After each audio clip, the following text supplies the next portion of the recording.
On voit que les mauvaises nouvelles s'accumulent sur le front de l'emploi et en ce qui concerne l'industrie française. Whirlpool, General Electric, ce ne sont pas les mêmes dossiers. Pour vous, est-ce que le fautif est le même? Bien sûr, c'est le même. C'est le dépeçage et la déconstruction de l'industrie française. Vous savez, moi, je suis très en colère parce que encore hier, Monsieur le maire nous sort des discours soporifiques, comme quoi il y aurait plus de création industrielle dans ce pays. Bon, on sait que c'est faux. En réalité, il y a plus de création d'emplois en CDD précaires par rapport à des emplois qui étaient stables. Et la réalité, c'est que soit par naïveté, au mieux, soit au pire par complicité, M. Macron a organisé le dépeçage d'Alstom, qui est absolument stratégique au niveau de ce qu'il produit pour la transition énergétique et pour le transport, et y compris l'industrie d'armement dans ce pays. Donc c'est quelque chose qui est incompréhensible, ce qui s'est passé depuis quelques années à l'instigation de M. Macron, et je crains fort qu'en réalité, une fois de plus, on ait regardé les intérêts des actionnaires plutôt que les intérêts stratégiques de notre pays et les intérêts des salariés qui travaillent. Dans le dossier Whirlpool, en quoi le chef de l'État est-il responsable à vos yeux ? Et parce qu'à un moment donné, quand vous avez une Union européenne qui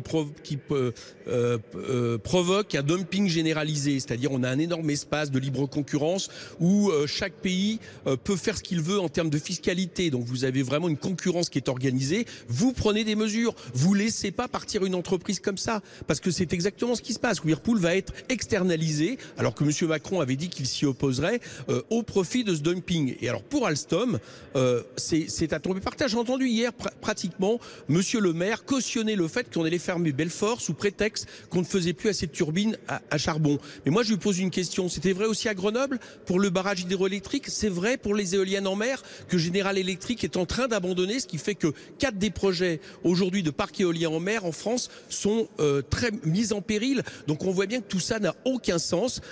On devrait être dans une situation d'alerte et d'urgence, et je vous le dis pour Alstom, il faut nationaliser. Pour General Electric, pardon, il faut nationaliser. Arrêtons de laisser partir des productions industrielles absolument stratégiques et indispensables pour notre pays.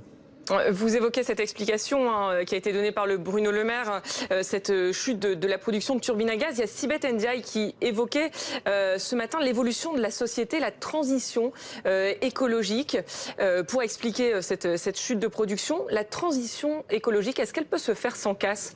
Mais écoutez, si c'était vrai, dans ces cas-là, comment vous expliquez que, contrairement à leurs promesses, que je vous rappelle que General Electric avait promis 1000 créations d'emplois, il y a eu des disparitions d'emplois en nombre à Grenoble, qui produit des turbines pour les barrages hydroélectriques. Je suppose qu'on ne va pas me dire que la transition écologique n'a pas besoin de barrages hydroélectriques. Et je vous le rappelle, parce que les Français ne savent pas assez, nous allons bientôt ne plus produire d'éoliennes en mer sur ce pays, parce que Alstom a vendu sa branche éolienne en mer à General Electric, qui est en train de l'arrêter. Je suppose qu'on ne va pas me dire que la transition écologique n'a pas besoin d'éoliennes en mer.